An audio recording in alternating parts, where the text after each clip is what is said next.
You might find that expectations are all over the place when you first start a new role in legal. Let's dive into how you can handle that. When you're the new legal hire, people might not fully understand what the legal team actually does within the business. You might get asked to handle things outside your job description or get pressured to work on tasks that aren't actually top company priorities and therefore not top legal priorities. That's why it's crucial to establish and communicate a couple of top priorities for your legal team each quarter, aligned with the company's main goals. This keeps you laser focused and shows the real value that you're bringing to the business. Setting your legal team's goals is key. Here's how you do it.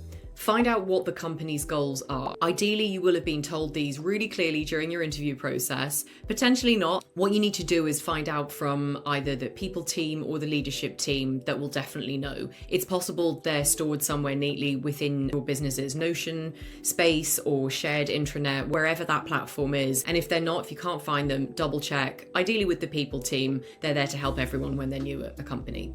Align legal team goals with the broader company goals. These will differ depending on what size your business is, what industry you work on, and so on.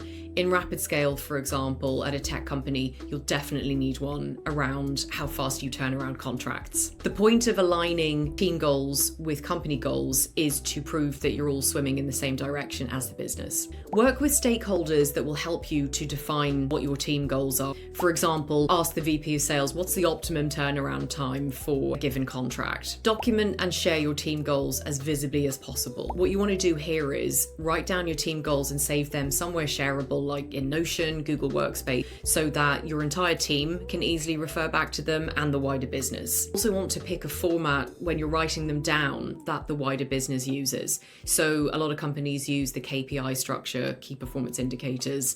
A lot of tech companies love their OKRs, objectives and key results. You can use a humble spreadsheet or Google Sheet, whatever works for you. Be accountable. It's one thing beautifully writing down your goals, it's another to actually own and deliver on them.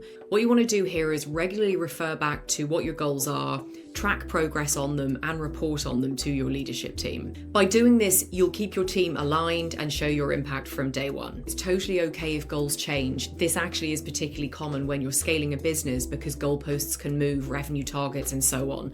Don't stress out worrying that they're carved in stone because they don't necessarily have to be. The important thing here is to communicate that with whoever is keeping an eye on what your goals are, and just make sure if you did have to pivot and pick a new goal that you can explain why. Here's my pro tip: find your non-goals. You cannot be all things to all people, especially in a rapid scale environment. You'll burn out fast, and nobody wants that. Focus on what matters most, and don't be afraid to say no to what doesn't align with your priorities. Make sure to follow my page to get notified when the next video in the series is, and let me know if you have any further questions or any other videos you'd like to see in the future.